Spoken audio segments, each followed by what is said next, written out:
हमारे साथ संघ के समर्पित कार्यकर्ता शिक्षाविद आदरणीय राजेश जी उपस्थित हैं और आगामी 2 अक्टूबर को भादरा में होने वाले ऐतिहासिक पथ संचलन में क्या रूपरेखा रहेगी, क्या कार्यक्रम रहेगा, उसके लिए मैं आपसे पूछना चाहता हूँ। राजेश जी, क्या कार्यक्रम है? कार्यक्रम संगठन के अपने प्रतिवर्ष विजयदशमी के उत्सव के निमित्त और शस्त्र पूजन का, शक्ति परीक्षण का कार्यक्रम रहता है। उसी के विचारधारा को रखते हुए दुर्गा सप्तमी के दिन रविवार रहेगा, 2 अक्टूबर का दिन रहेगा। उस दिन पूरे हिंदू समाज के जो अपने भाई हैं, युवा पीढ़ी है, बड़े बुजुर्ग हैं, उन सब के सानिध्य में और एक पथ संचलन का कार्यक्रम रहेगा, जिसमें पूर्ण गणवेश में सब लोग जो है और एक स्थान से रवाना होकर के बाजार के मुख्य मार्गों से होते हुए एक गंतव्य स्थान तक पहुंचेंगे और उसके बाद में अपने यहाँ से आए हुए अधिकारी गणों का मार्गदर्शन रहेगा। ऐसा एक कार्यक्रम अपना संपन्न होगा, जिसके अंदर व्यक्ति स्वयं अपने गणवेश का खर्चा उठाते हुए, किसी भी प्रकार का कोई संगठन की तरफ से अलग से सहयोग नहीं रहता, स्वयं अपनी इच्छा से और स्वयं के खर्चे से गणवेश पूर्ण करते हुए और उसमें शामिल होंगे। ऐसा ये एक कार्यक्रम रहेगा। ठीक है साहब, बहुत बहुत धन्यवाद राजेश जी।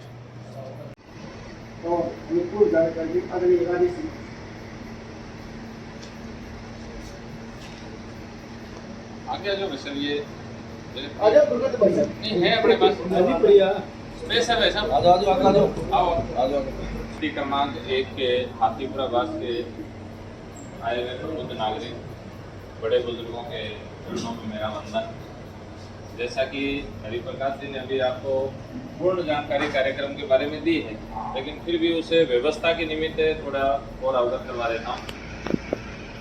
अपना हिंदू संगठन के माध्यम से एक आरएसएस एक ऐसी संस्था है जो 1925 में प्रारंभ हुई थी और उसके 100 वर्ष पूरे होने को जा रहे हैं और आज तक एक भी विखंडित होकर के दूसरा संगठन इससे नहीं बना।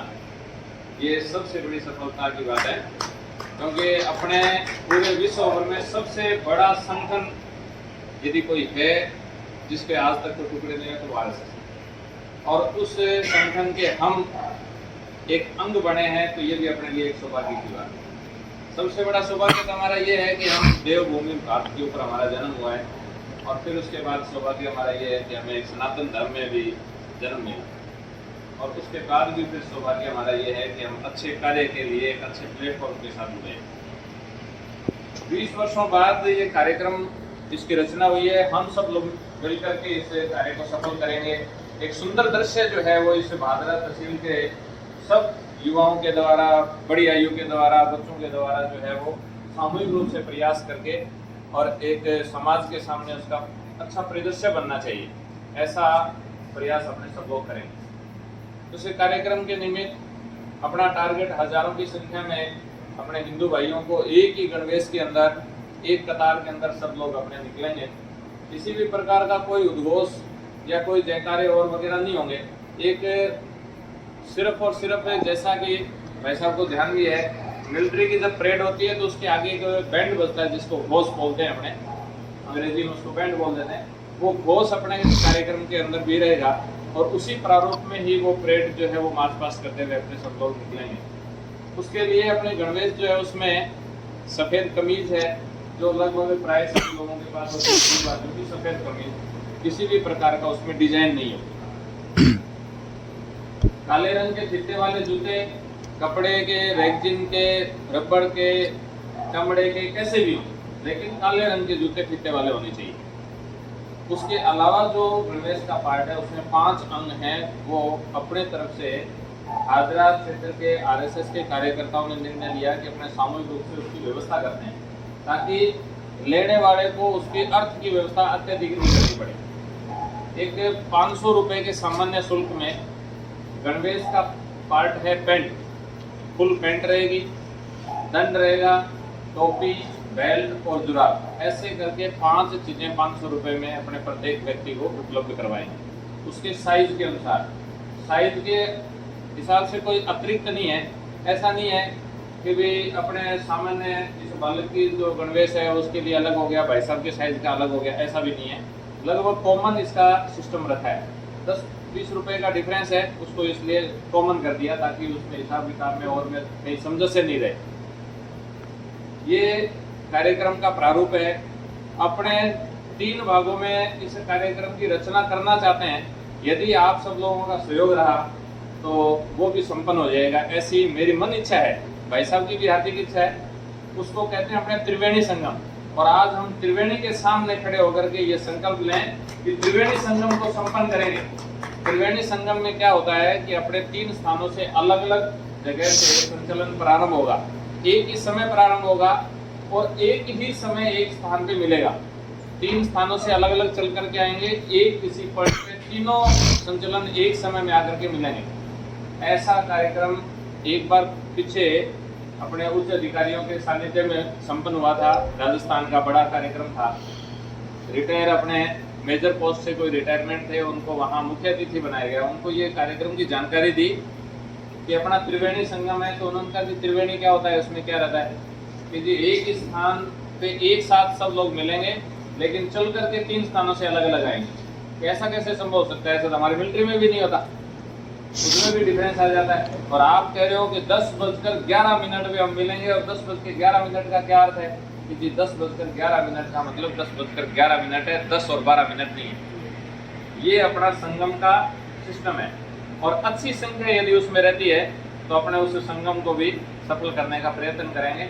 इसीलिए प्रारंभ होने का स्थान नहीं बता रहे हैं कि संगम का ये कार्यक्रम प्रारंभ कहाँ से होगा। समापन अपने स्टेडियम में करेंगे, लेकिन प्रारंभ कहाँ से होगा वो रचना उसके हिसाब से बनेगी, संख्या को देख कर। इस कार्यक्रम में हम सब लोगों का अच्छा सहयोग रहेगा। भाई साहब ने आश्वासन दिया भी है, और मैं तो कहता हूँ कि भाई साहब के आश्वासन को हम सब पूरा करते हुए, और उसका जो सैकड़े का आंकड़ा है उसको बदल दें, एक अंक को बदल दें, बाकी सब ठीक है।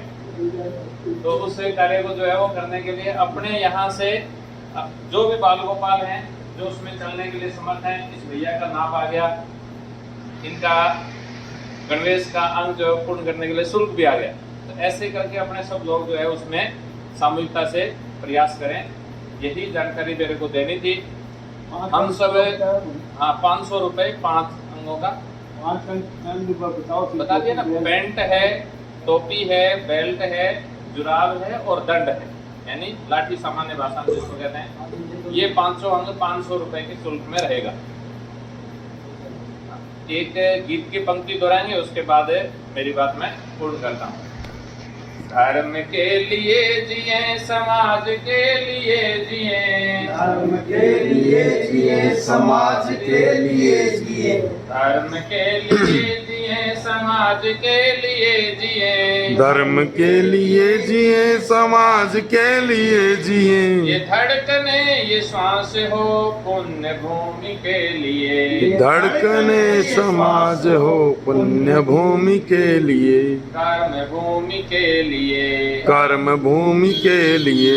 धर्म के लिए जिए, समाज के लिए जिए, धर्म के लिए जिए, समाज के लिए जिए।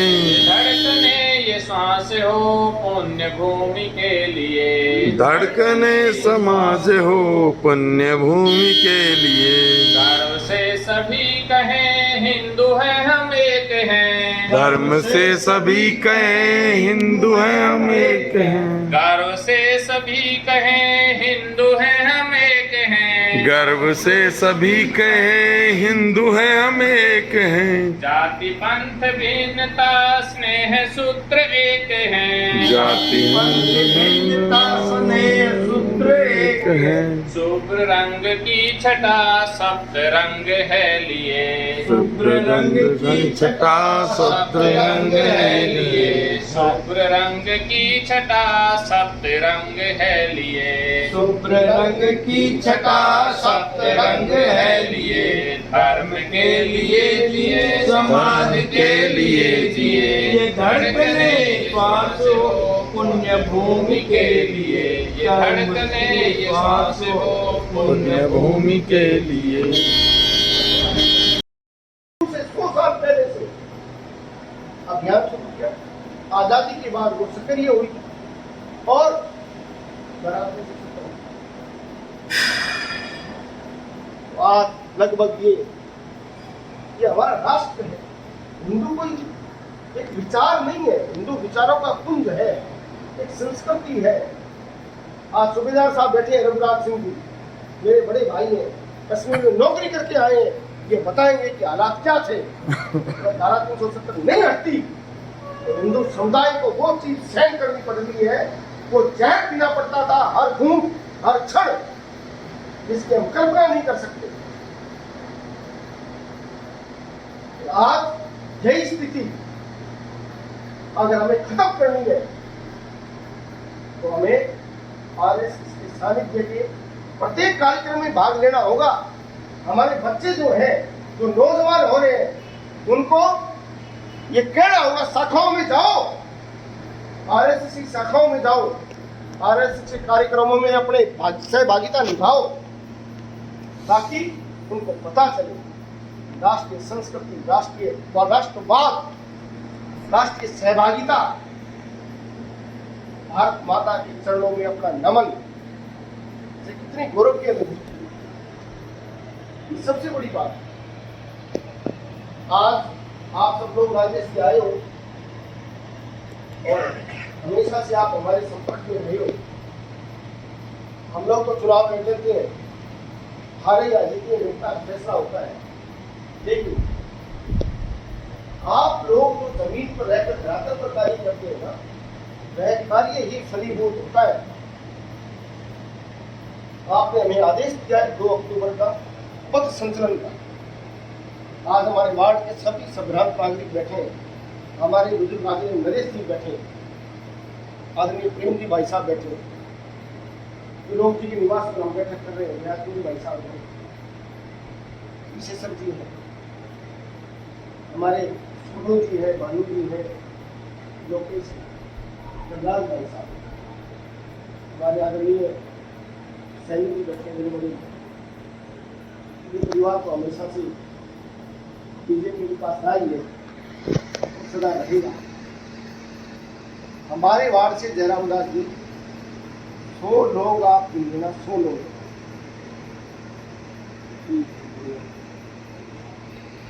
और सभी नोट क्रम वाइज नोट करवा देंगे, सभी अपना नाप दे देंगे, सभी पूर्ण गणवेश में आएंगे।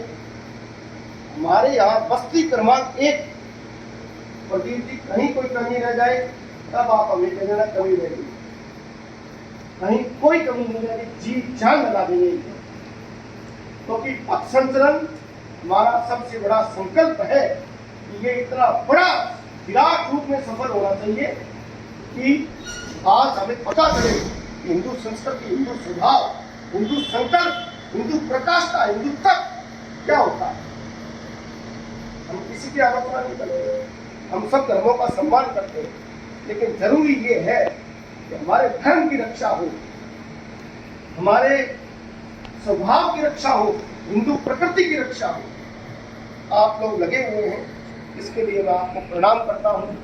और अब मैं पूरी जानकारी के लिए एक संगठन है जिसने हमेशा भारतीय संस्कृति के लिए, भारतीय राष्ट्रवाद के लिए संघर्ष किया है। आज अगर आरएसएस नहीं होता तो आज भारत नहीं होता, ये मैं कहना चाहता हूँ। राज्य में भारत है तो आरएसएस की बहुत बड़ी भूमिका उसमें है। आरएसएस के कार्यकर्ता बिना किसी प्रचार के, बिना किसी फोटो के, बिना किसी प्रोपेगेंडा के घर घर जाकर भारतीय संस्कृति और भारतीय संस्कार का एक प्रकार से प्रचार करते हैं।